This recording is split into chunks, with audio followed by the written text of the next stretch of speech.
Bismillahirrahmanirrahim. Assalamualaikum warahmatullahi ta'ala wabarakatuh. Alhamdulillah wassalatu wassalamu ala rasulillah wa ala alihi wa sahbihi wa mawalah. Allahumma salli ala sayyidina wa habibina wa syafi'ina wa maulana Muhammadin sallallahu alaihi wasallam. A'udzu billahi minasyaitonir rajim. Bismillahirrahmanirrahim. Subhanaka la ilma lana illa ma 'allamtana innaka antal alimul hakim. Rabbi shrah li sadri wa yassir li amri wahlul 'uqdatam min lisani yafqahu qawli, amma ba'd. Pertama dan yang utama, mari sama-sama kita panjatkan puja dan puji serta syukur kehadirat Allah Subhanahu wa taala atas limpahannya pada pagi hari ini, atas rahmatnya, nikmatnya, taufik hidayahnya, sehingga Allah masih saja meringankan langkah kita untuk melaksanakan ibadah kepada Allah Subhanahu wa taala. Mudah-mudahan ibadah yang telah kita laksanakan dan yang akan kita laksanakan, Allah akan mencatat sebagai pundi-pundi kebajikan buat kita semua.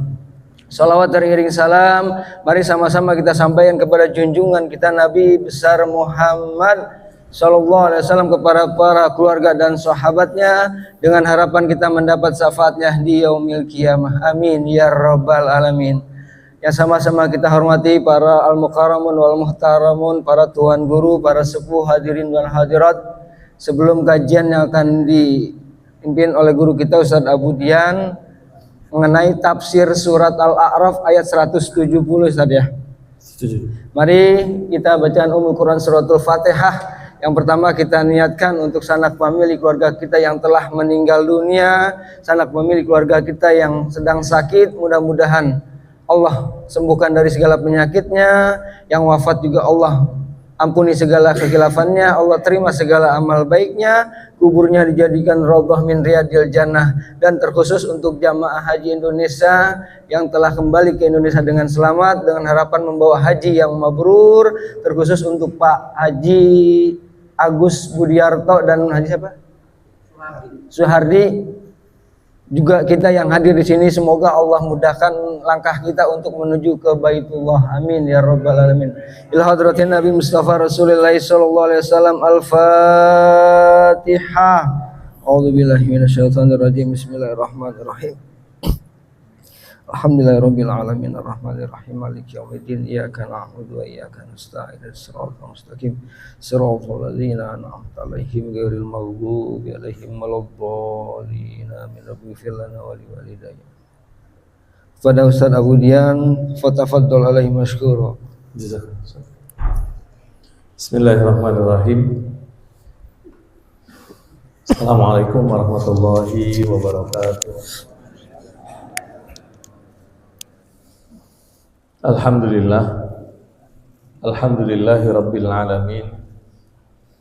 Nahmaduhu wa nasta'inuhu wa nastaghfiruh wa na'udzu billahi min syururi anfusina wa sayyiati a'malina. May yahdihillahu fala mudilla lahu wa may yudlilhu fala hadiya lahu. Asyhadu an la ilaha illallah wahdahu la syarika lahu wa asyhadu anna Muhammadan abduhu wa rasuluh la nabiyya ba'dah. Qala Allah ta'ala fi kitabihil karim, a'udzu billahi minasyaitonir rajim. Bismillahirrahmanirrahim. Ya ayyuhalladzina amanu taqullaha wa qulu qawlan sadida yuslih lakum a'malakum wa yaghfir lakum dhunubakum.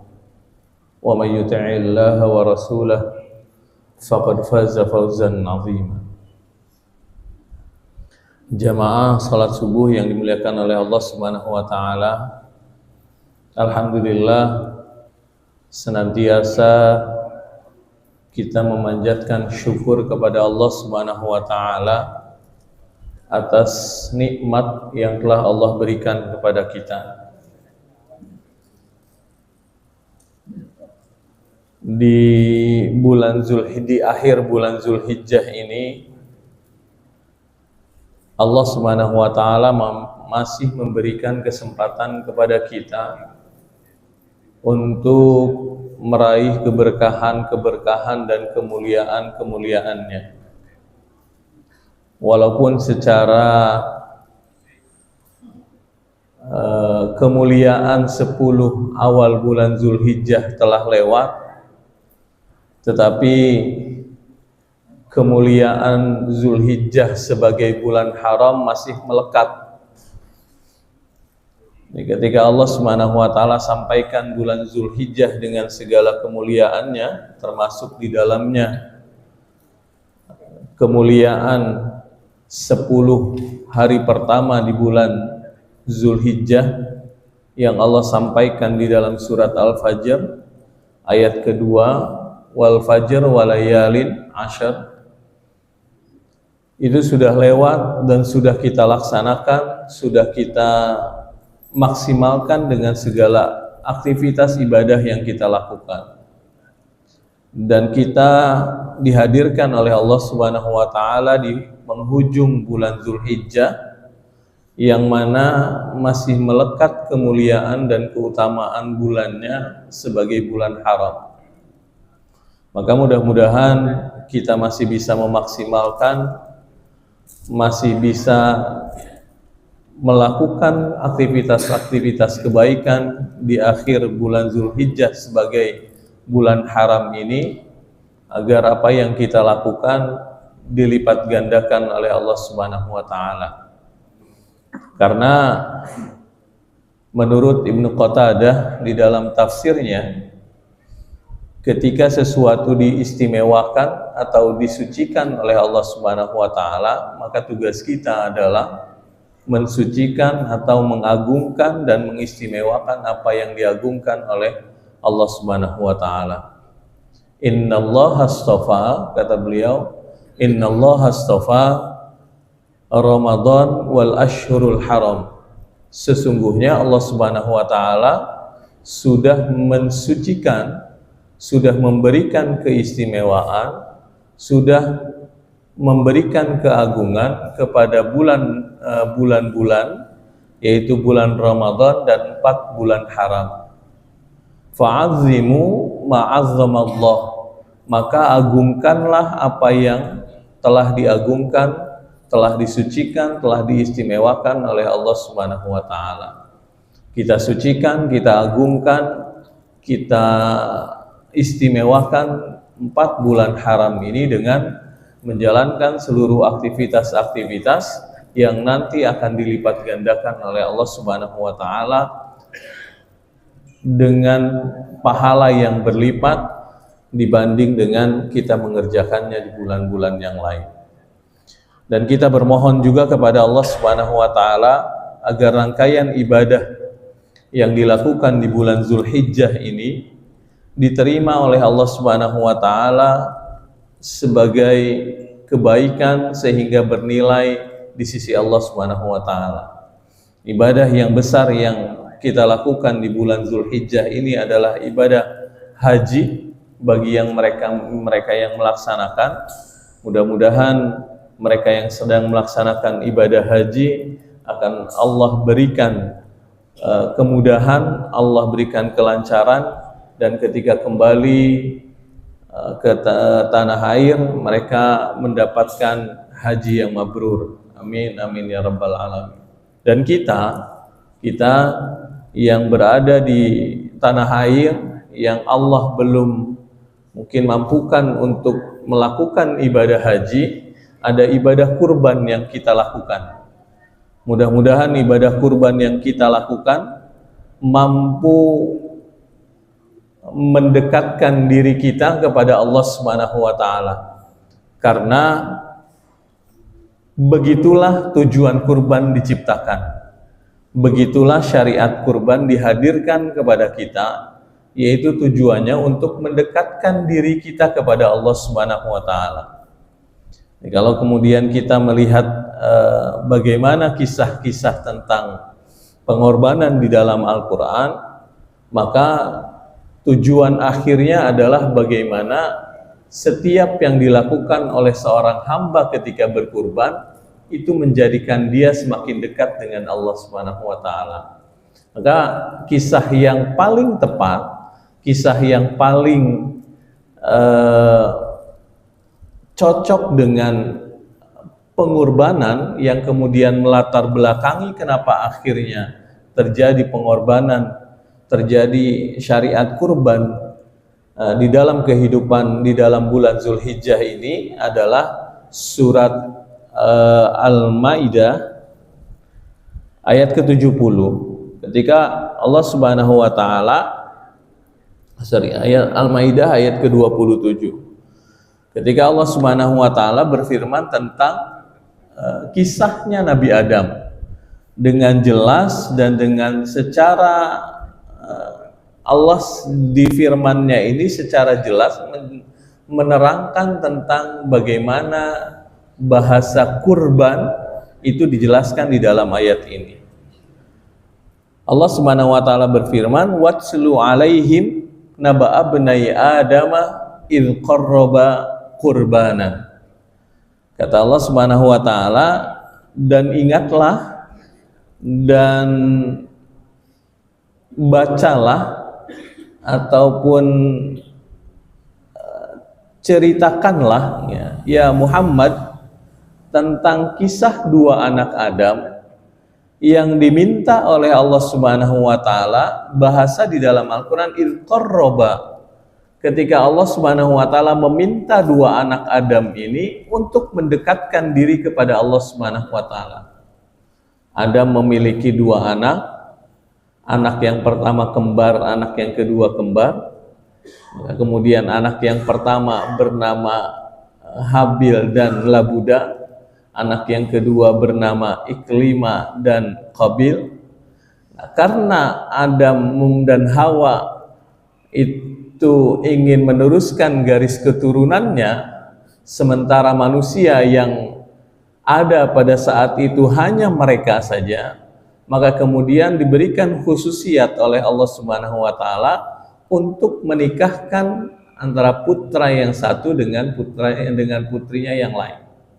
Jadi mereka saling menikah. Tetapi ini adalah khususiat yang diberikan oleh Allah Subhanahu wa taala kepada Adam karena tidak ada manusia pada saat itu lagi selain mereka. Jadi kalau hari ini ada yang menikah antara saudara dengan yang lain, antara saudara kandung, ada yang melakukan hubungan antara saudara kandung, itu menyalahi aturan. Kalau kemudian mereka berdalil kepada Nabi Adam yang menikahkan putra dan putrinya sesama saudara kandung, karena mereka tidak ada manusia lain selain mereka. Nah, sementara kita sekarang manusia banyak, laki-laki perempuan juga banyak. Kalau kemudian mereka menikah sesama saudara kandung, itu sudah menyalahi aturan. Kecuali kalau di dunia ini kita sudah tidak ada lagi perempuan, tidak ada laki-laki yang hidup antara di dunia ini, misalnya antara di dunia ini adalah kita berdua saja, antara kita dengan perempuan yang lain dan saudara kita saja, maka kita boleh menikah. Tetapi ini masih ada manusia-manusia yang lain. Nah, begitulah ketika kemudian perintah Allah diturunkan, khususiat Allah Subhanahu wa taala diturunkan kepada kedua anak Adam ini untuk menikah satu sama yang lain, maka kemudian yang satu menolak, yang satu lagi menerima.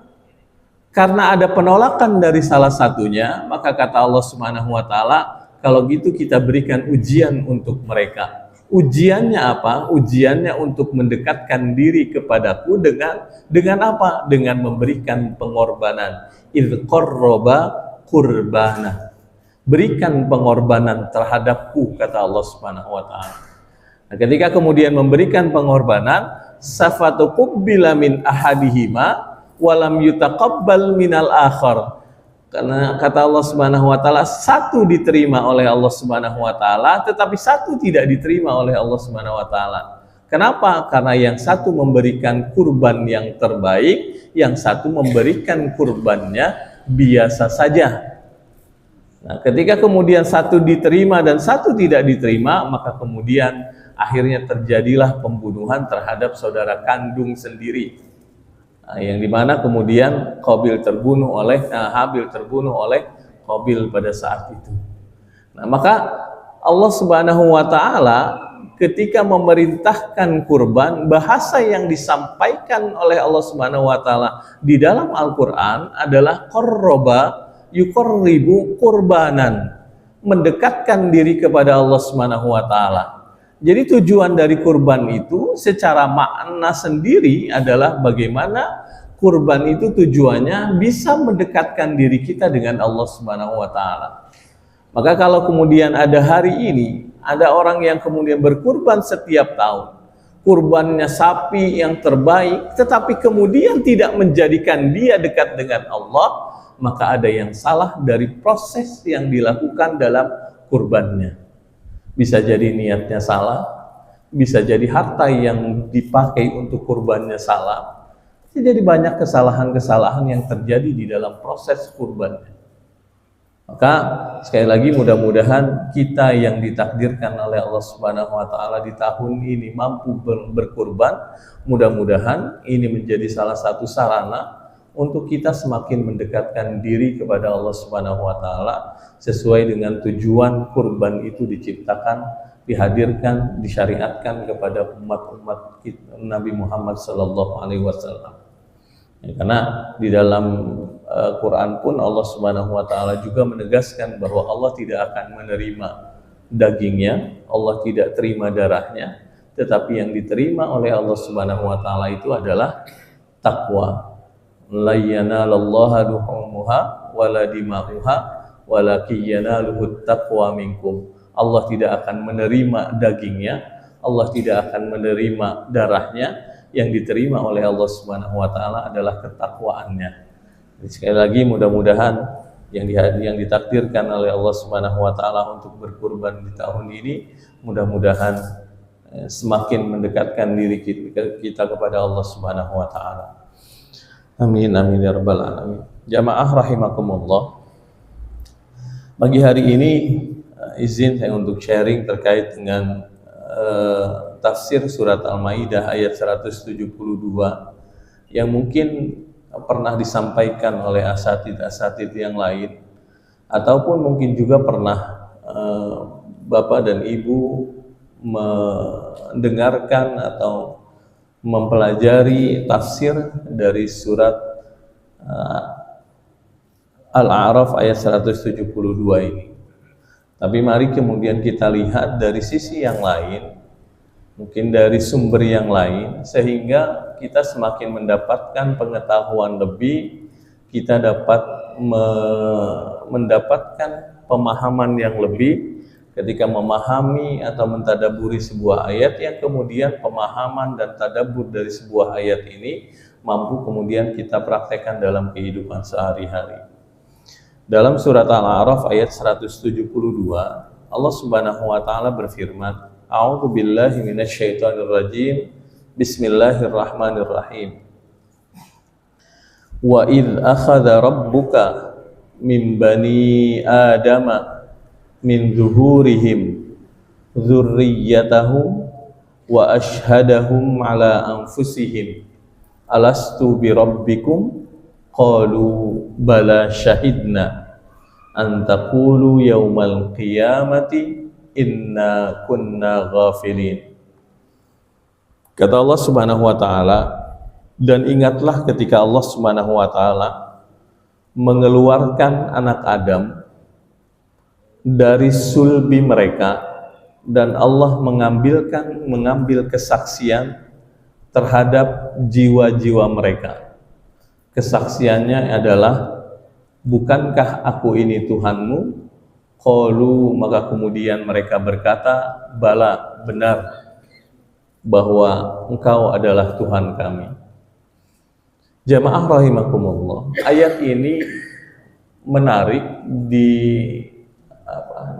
kita tadaburi, karena ini sebagai pondasi dasar dari seorang muslim yang telah beriman kepada Allah Subhanahu wa taala. Karena ayat ini mempertegas tentang keesaan Allah Subhanahu wa taala, membahas tentang ketauhidan, membahas tentang bahwa Allah Subhanahu wa taala, mempertegas tentang Allah Subhanahu wa taala sebagai Rabb kita, sebagai Tuhan kita. Dan itu berlaku tidak hanya untuk orang-orang yang beriman, tetapi juga berlaku untuk seluruh manusia. Karena memang begitulah Allah menciptakan manusia. Jadi Allah Subhanahu wa taala di dalam ayat ini, Allah ingin mempertegas kepada seluruh manusia bahwa sesungguhnya manusia itu dilahirkan oleh Allah Subhanahu wa taala dalam keadaan beriman. Ini harus digarisbawahi bahwa setiap manusia dihadirkan oleh Allah Subhanahu wa taala ke dunia dalam proses dilahirkan oleh orang tuanya masing-masing itu dalam keadaan beriman kepada Allah Subhanahu wa taala. Sebagaimana sabda Rasulullah sallallahu alaihi wasallam di dalam hadisnya, kullu mauludin yuladu ala fitrah, bahwa setiap manusia yang dilahirkan ke dunia ini mereka terlahir dalam keadaan fitrah. Fitrahnya apa? Fitrahnya Islam. Karena di dalam Al-Qur'an Allah menyebutkan fa'aqim wajhaka lid-dini hanifa fitratallahi allati fataran nas, bahwa hadapkanlah wajahmu ke dalam fa'aqim wajhaka lid-dini, ke dalam din yang lurus, hanifa, fitratallah, yang itu kemudian menjadi fitrah dari manusia. Maka fitrahnya manusia yang dilahirkan siapapun itu, fitrahnya adalah mereka beriman kepada Allah Subhanahu wa taala. Siapapun itu. Mau mereka yang lahir dari orang tua yang beragama lain, misalnya beragama Kristen, Buddha, Hindu, fitrahnya mereka ketika dilahirkan itu adalah fitrah beriman. Fitrahnya Islam. Karena kullu mauludin yuladu alal fitrah. Tetapi fa'abawahu yuhawwidanihi au yunassiranihi au yumajjisanihi, yang menjadikan mereka kemudian Nasrani, menjadikan mereka Majusi, mereka Yahudi adalah orang tuanya masing-masing. Fa'abawahu, orang tuanya, ayah dan ibunya. Tetapi secara fitrah mereka adalah orang-orang yang beriman, orang-orang yang mengakui bahwa Allah Subhanahu wa taala itu sebagai Tuhan mereka. Ini masalah ketauhidan.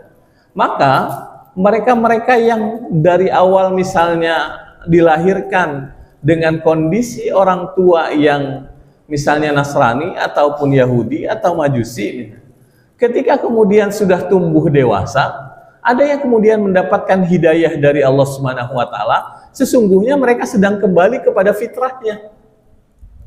Misalnya ada orang yang mendengarkan suara azan, ketika orang Nasrani misalnya mendengarkan suara azan, kemudian tiba-tiba kok enak ya suara azan terdengar, menyentuh hatinya. Nah, pada saat itu sebenarnya fitrahnya sedang berbicara, fitrah keimanannya sedang berbicara, karena memang ini fitrah dari Allah, sesuatu yang dihadirkan oleh Allah Subhanahu wa taala di dalam diri setiap manusia. Maka fitrahnya sedang berbicara. Oh, ini terdengar nyaman di telinga saya, kemudian masuk ke dalam relung hati saya. Fitrahnya berbicara, ada apa ini?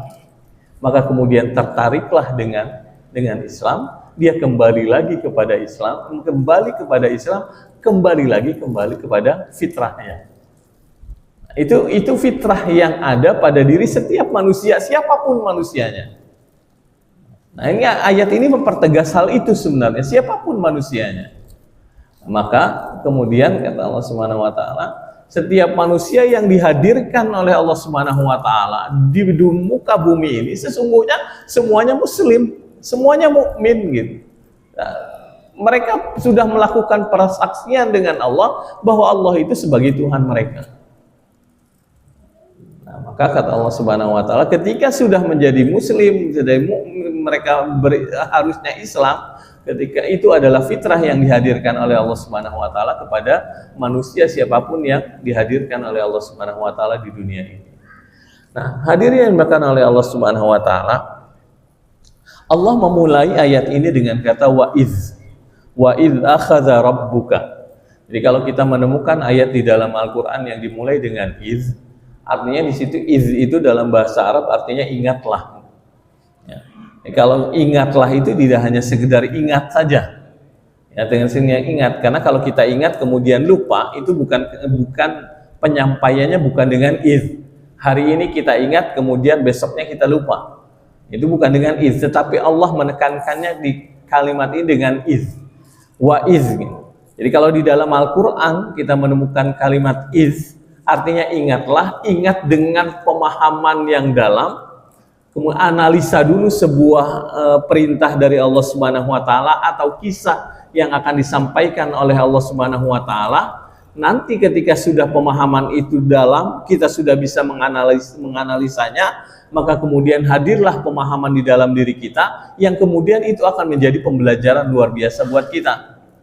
Contoh misalnya ketika Allah Subhanahu wa taala berfirman tentang wa idz yarfa'u Ibrahimul qawa'id, dan ingatlah ketika Allah Subhanahu wa idz yarfa'u Ibrahimul qawa'id, dan ingatlah ketika Ibrahim diperintahkan oleh Allah untuk meninggikan pondasi Ka'bah. Ini cerita tentang Nabi Ibrahim.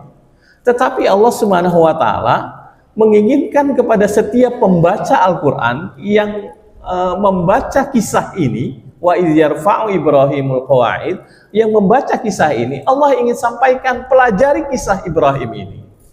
Pelajari siapa itu Ibrahim, siapa itu Ismail, kenapa Allah memerintahkan Ibrahim dan Ismail untuk meninggikan pondasi Ka'bah, kemudian dari sisi mana pelajaran itu bisa kita dapatkan, maka pelajari itu semuanya agar menjadi pembelajaran buat kita semua.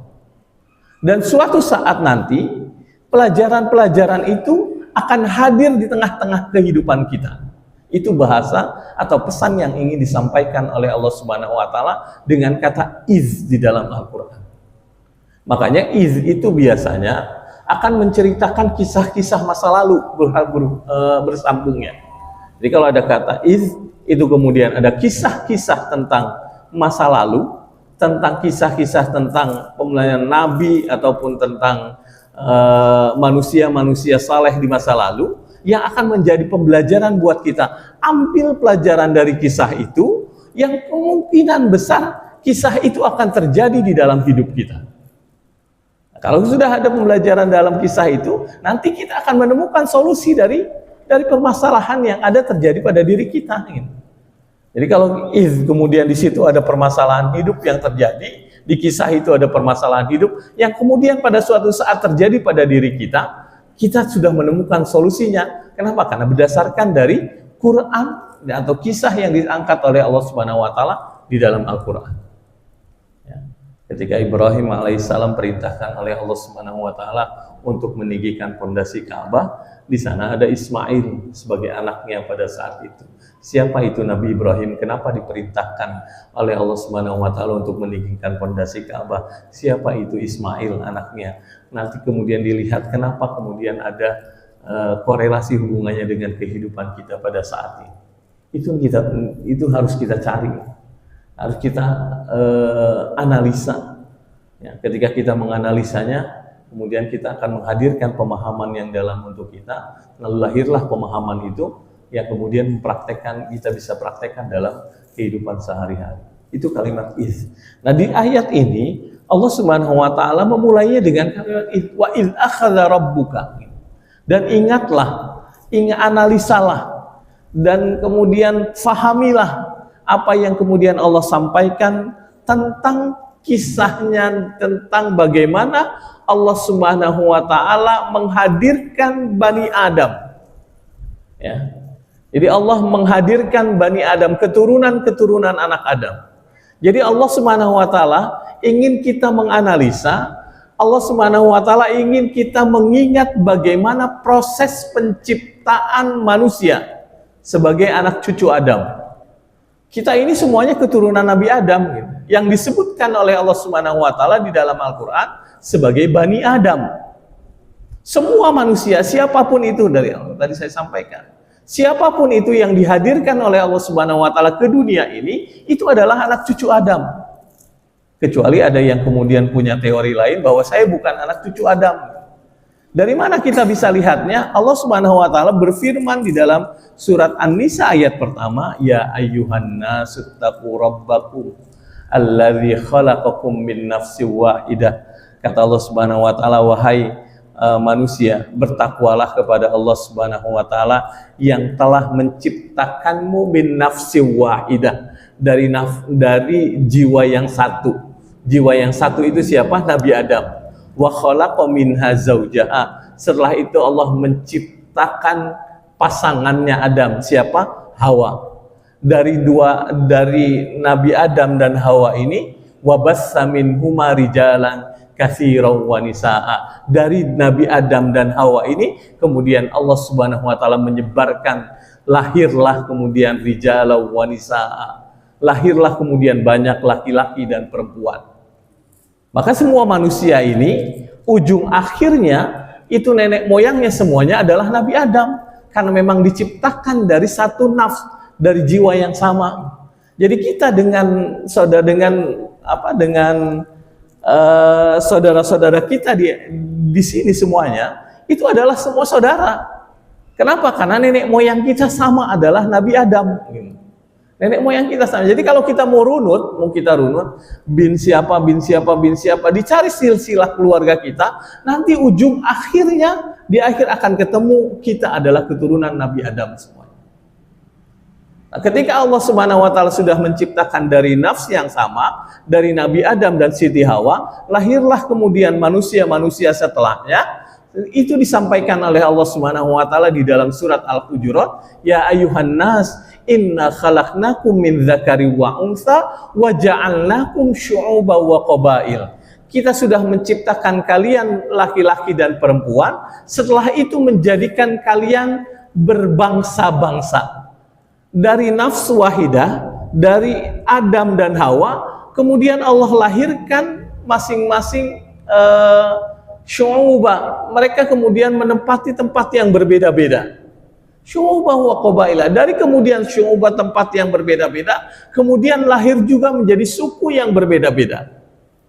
Jadi makanya kenapa kemudian kita berbeda suku, berbeda bangsa, berbeda bahasa dan lain-lain, karena itu sudah diciptakan oleh Allah Subhanahu wa taala sedemikian rupa. Tetapi di ujungnya, tetap di hilirnya adalah kita dari Nabi Adam alaihissalam. Ya, kita semuanya dari Nabi Adam alaihissalam. Makanya Allah Subhanahu wa taala sebutkan di dalam Al-Qur'an itu dengan kata Bani Adam.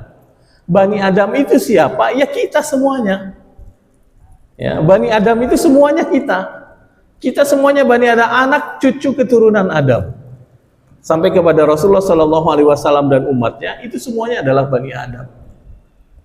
Maka kalau kita ditanya keturunan kita keturunan siapa? Keturunan dari Nabi Adam. Kita anak cucunya, kita cucunya Nabi Adam. Entah cucu yang keberapa, entah cicit yang keberapa. Tapi kita adalah keturunan Nabi Adam. Nah, kalau kemudian ada yang punya teori lain, saya bukan keturunan Nabi Adam. Nenek moyang saya adalah monyet misalnya, kera. Ya, karena kan ada yang teorinya begitu kan. Kita percaya dulu di pelajaran-pelajaran di sekolah SD, SMP, ada teori yang menyebutkan bahwa kita berasal dari kera. Ya, jadi kalau misalnya ada yang mengatakan kita berasal dari kera, ya silahkan, berarti memang nenek moyangnya yang meyakini itu ya berarti nenek moyangnya dari kera. Kalau kita, ya nenek moyang kita adalah Nabi Adam. Ya. Makanya disebutkan oleh Allah Subhanahu wa taala di dalam Al-Qur'an sebagai Bani Adam, anak cucu keturunan Nabi Adam. Nah, semua yang lahir ke dunia ini adalah keturunan Nabi Adam, anak cucunya Nabi Adam. Maka kata Allah Subhanahu wa taala, ketika mereka akan dilahirkan, mereka sudah membuat komitmen dan perjanjian dengan Allah Subhanahu wa taala. Jadi siapapun yang lahir itu sudah membuat komitmen. Kenapa di sini wa asyhadahum ala anfusihim? Ya. Dan komitmen itu disebut dengan syahadat. Bahasanya di sini dengan asyhadahum. Ya, persaksian. Jadi sesungguhnya setiap manusia yang lahir itu sudah membuat persaksian dengan Allah Subhanahu wa taala. Persaksian tentang apa? Tentang uluhiyahnya Allah, tentang ilah, bahwa Allah Subhanahu wa taala itu adalah sebagai satu-satunya Tuhan kita. Itu sudah membuat persaksian, wa asyhadakum ala anfusihim, terhadap diri mereka. Jadi ketika Allah Subhanahu wa taala akan menciptakan anak Adam, kemudian Allah hadirkan, kan proses penciptaan kita itu dikandung di dalam perut ibu-ibu kita, ya, di dalam perut ibu kita. Nah, prosesnya dari Allah menciptakan dari mudghah, alaqah, kemudian mudghah dan yang lain-lain, sampai akhirnya Allah Subhanahu wa taala mengirim malaikat untuk meniupkan ruh di dalam kandungan, di mana usia kandungan ketika 4 bulan Allah tiupkan ruh. Nah, pada saat itulah kemudian setiap nabi anak Adam yang ditiupkan ruh di dalam kandungan, disitulah kemudian dibuat komitmen dengan Allah Subhanahu wa taala, dibuat persaksian. Kita semua membuat persaksian dan komitmen dengan Allah Subhanahu wa taala. Komitmen tentang apa? Tentang uluhiyah Allah Subhanahu wa taala, bahwa Allah adalah Tuhan kita. Itu sebenarnya yang pertama. Jadi fitrah yang pertama tadi adalah bagaimana kita membuat persaksian bahwa Allah itu adalah satu-satunya Tuhan kita. Itu sudah jelas. Setiap yang ditiupkan ruh oleh Allah Subhanahu wa taala, ditiupkan ruh oleh malaikat yang dikirim oleh Allah Subhanahu wa taala, itu membuat persaksian dengan Allah. Bahwa Allah adalah Rabb, Allah adalah ilah kita, Tuhan kita yang patut disembah. Nah, kemudian itu jadi fitrah yang pertama, fitrah keimanan. Kemudian fitrah yang kedua Allah sampaikan di sini. Ada fitrah yang menarik, adalah fitrah yang kedua. Ketika Allah Subhanahu wa taala menyampaikan di kalimat berikutnya, alastu birabbikum. Ya. Disinilah kemudian Allah memperkenalkan dirinya. Jadi Allah sudah memperkenalkan dirinya kepada setiap manusia yang akan lahir. Bagaimana cara mengenalkan dirinya? Mengenalkan dirinya dengan alastu birabbikum. Apakah aku Rabbmu? Nah, yang menarik hadirin yang dimuliakan oleh Allah Subhanahu wa taala, kata yang disampaikan oleh Allah Subhanahu wa taala ketika mengenalkan dirinya, bukan ini aku Allah, bukan. Ya, yang disampaikan oleh Allah di dalam ayat ini bukan ini saya Allah. Jadi kamu harus percaya saya Allah, bukan begitu. Tetapi yang disampaikan oleh Allah Subhanahu wa taala, alastu birabbikum, apakah aku ini Rabbmu, dengan kata Rabb. Sementara kalau kita lihat makna Rabb di dalam Al-Quran ataupun di dalam hadis ataupun Rabb di dalam makna bahasa Arab yang kita bisa cari di kamus-kamus bahasa Arab, makna Rabb itu artinya maha pemilik, maha pemelihara, maha merawat, maha mengurus segala sesuatu. Jadi Rabb itu artinya Rabba yurabbi, mendidik, memelihara, merawat. Seseorang yang mendidik, merawat, memelihara, itu disebut dengan murabbi. Ya. Nah, Allah memperkenalkan dirinya, saya ini yang, apakah kamu percaya saya ini adalah yang memelihara kamu, yang merawat kamu, yang mengurus kehidupan kamu? Itu yang menarik ini. Luar biasanya Allah sebelum kita dilahirkan, kita ditanya oleh Allah, Allah memperkenalkan diri kepada kita dengan menanyakan, kamu percaya nggak saya ini adalah yang memelihara kamu, merawat kamu, gitu, yang mengurus kehidupan kamu? Dan dijawab oleh kita apa? Qalu bala. Mereka kemudian menjawab, ya benar, saya percaya, gitu. Artinya, Bapak Ibu yang dirahmati Allah Subhanahu wa taala, luar biasanya, gitu. Ketika kita sebelum lahir, ketika ditiupkan ruh, kita sudah diberikan keyakinan oleh Allah Subhanahu wa taala, kamu lahir ke dunia jangan khawatir, gitu. Saya ini akan memelihara kamu, saya ini akan merawat kamu, saya akan mengurus kamu, bahasanya gitu. Jadi tidak usah khawatir dengan kehidupan dunia kamu. Bahkan itu jauh sebelum Allah hadirkan kita ke dunia, ya, masing-masing kita dihadirkan oleh Allah ke dunia, jauh sebelum itu di usia kandungan 4 bulan, Allah sudah meyakinkan kita, gitu. Allah sudah meyakinkan kita bahwa saya ini yang akan mengurus kamu. Saya ini akan yang memelihara kamu. Saya yang akan merawat kamu. Saya akan memberikan rizki buat kamu. Jadi tidak usah khawatir dengan kehidupan duniamu. Bahasanya ini. Rabb bahasanya. Dan kita menjawabnya qalu bala. Ya saya yakin. Nah kalau kemudian kita sudah menjawab dengan keyakinan bahwa engkau adalah Rabb saya yang mengurus saya.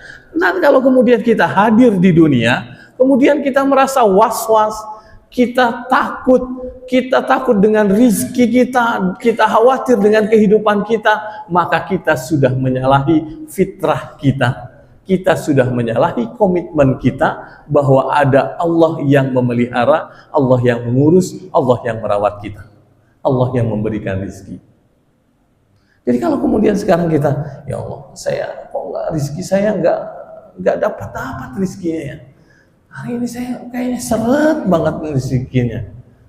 Nah, itu kan keluhan-keluhan seperti wajar sebagai manusia. Tetapi kembali lagi kepada komitmen yang sudah kita buat dengan Allah Subhanahu wa taala bahwa kita sudah menyatakan Allah yang akan merawat kita, Allah yang memberikan rezeki buat kita.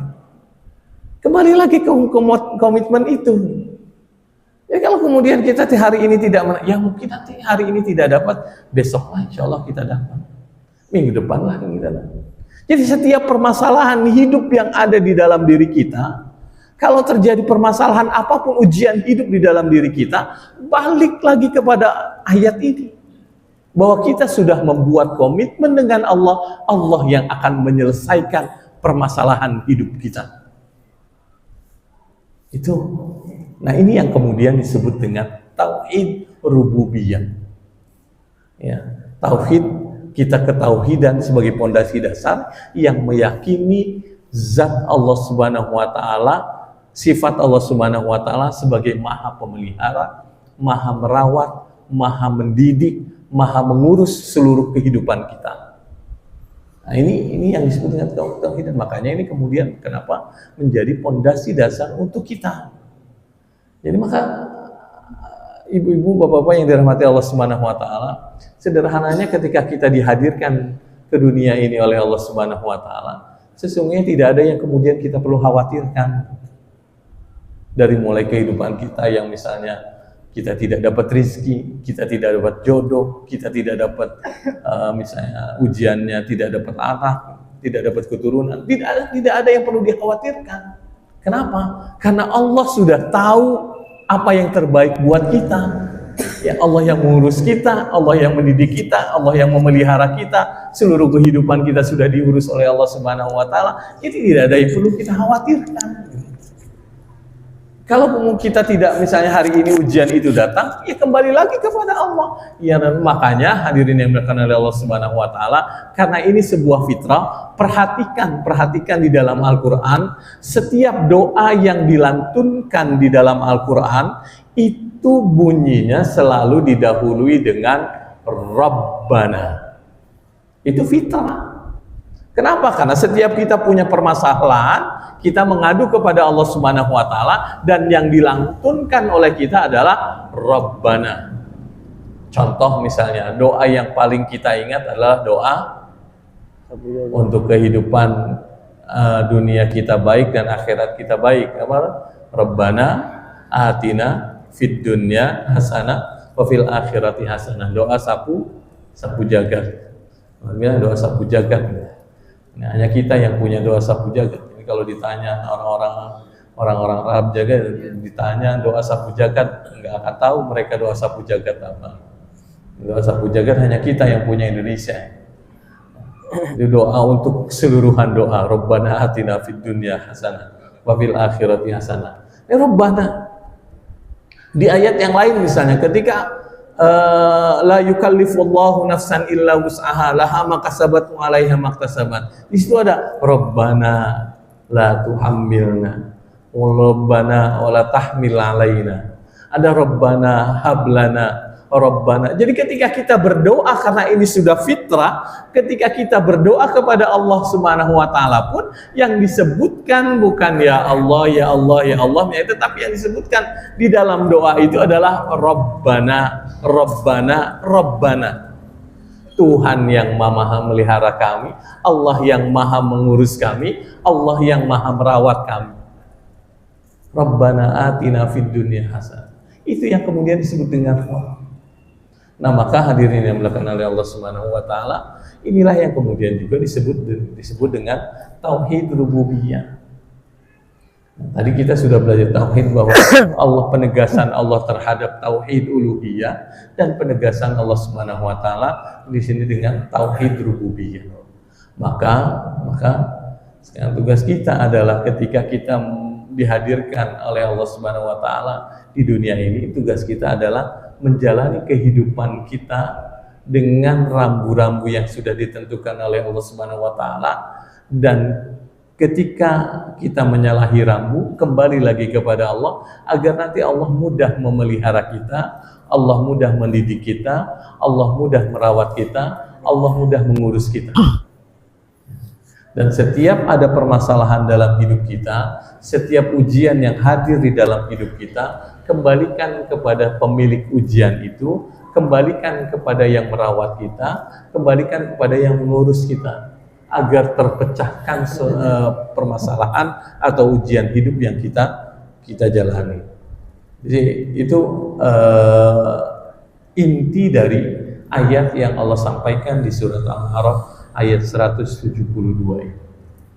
Ini mudah-mudahan kita semua semakin yakin bahwa Allah adalah satu-satu sembahan yang memang kita sembah di dalam kehidupan kita, dan kita yakin juga Allah Subhanahu wa taala sebagai Rabb kita yang memelihara, yang mengurus, yang kemudian merawat kita keseluruhannya. Ya, para mufasir menyebutkan ketika berbicara tentang makna rububiyah, tentang rububiyahnya Allah, dia menyebutkan bahwa rububiyah Allah itu ada dua, rububiyah yang ammah dan rububiyah yang khasah. Ada rububiyah yang umum, ada rububiyah yang khusus. Rububiyah yang umum itu adalah Allah maha merawat keseluruhan manusia. Siapapun manusia, manusia yang mukmin, manusia yang beriman, mereka yang Islam dan lain-lain, itu tetap dirawat oleh Allah Subhanahu wa taala, tetap diberikan rezeki oleh Allah Subhanahu wa taala. Ya, jadi kita siapapun itu kan, tidak terlepas dia mukmin, muslim, siapapun, manusia siapapun, mau mereka orang-orang kafir, mau mereka orang-orang jahat, itu tetap dirawat oleh Allah Subhanahu wa taala, tetap diberikan rezeki oleh Allah Subhanahu wa taala. Maka banyak orang-orang yang kok mereka nggak pernah sholat tapi kok rezekinya jalan terus. Itulah yang kemudian disebut rububiyah ammah. Rububiyahnya Allah Subhanahu wa taala yang merawat, memberikan rezeki kepada siapapun. Tetapi di sana ada rububiyah khasah, ada rububiyah sifat rububiyahnya Allah Subhanahu wa taala yang khusus diberikan kepada orang-orang yang beriman, yaitu berupa keimanan. Allah Subhanahu wa taala menetapkan keimanan seseorang, kemudian menaik dan turunkan keimanan seseorang. Itu rububiyahnya Allah Subhanahu wa taala yang khusus diberikan kepada orang-orang yang beriman. Makanya kemudian muncullah di dalam sifat 99 Asmaul Husna itu ada sifat Ar-Rahman dan sifat Ar-Rahim. Rahman itu menggambarkan tentang rububiyah Allah yang ammah, dan Rahim itu menggambarkan tentang rububiyah Allah Subhanahu wa taala yang khasah yang diberikan kepada orang-orang yang beriman. Jadi mudah-mudahan kita mendapatkan perawatan, mendapatkan pengurusan, mendapatkan pendidikan langsung dari Allah Subhanahu wa taala dengan rububiyah ammah dan rububiyah yang khasah ini, dengan sifat Allah yang Rahman dan sifat Allah yang Rahim ini. Mudah-mudahan ini bermanfaat untuk saya pribadi dan untuk semuanya, dan mudah-mudahan kita bisa mengamalkan apa yang kita dapatkan, sedikit apapun ilmu yang kita dapatkan dalam kehidupan sehari-hari. Amin amin ya rabbal alamin. Wallahumma fiqh ila aqwamit thariq. Assalamualaikum warahmatullahi wabarakatuh. Ada pertanyaan enggak? Cukup aja. Jazakumullah khairan katsira Ustaz atas pencerahannya pagi hari ini, bahwa kita dilahirkan oleh Allah Subhanahu wa taala dalam keadaan suci. Kullu mauludin ala fitrah. Tapi bagaimana caranya agar fitrah itu terjaga selalu? Yaitu mungkin tentang persaksian Ustaz ya. Kita harus mengupdate, artinya kita harus memperbaharui syahadat kita. Bagaimana cuman bukan hanya ucapan tapi perbuatan. Kita harus mampu mengimplementasikan kehidupan kita dalam sehari-hari. Ya, kalau kita sudah bersahadat ya mohon jangan meninggalkan apa-apa yang Allah perintahkan dan Rasulnya perintahkan, dan semaksimal mungkin kita beribadah kepada Allah Subhanahu wa taala dan Rasulnya ya. Mungkin nggak ada pertanyaan ya Pak karena cukup waktunya. Juga Ustadz ada kegiatan yang lain. Mari kita bacakan hamdalah dan doa kafaratul majlis. Alhamdulillahirabbil alamin. Subhanakallahumma wa bihamdika asyhadu alla ilaha illa anta astaghfiruka wa atubu ilaik. Subhanaka rabbika rabbil izzati amma yasifun.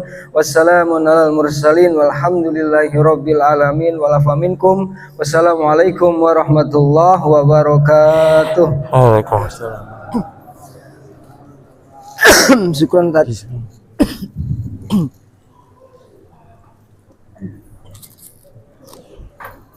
Terima kasih Ustaz. Ausnya. Jadi saya nggak usah baca.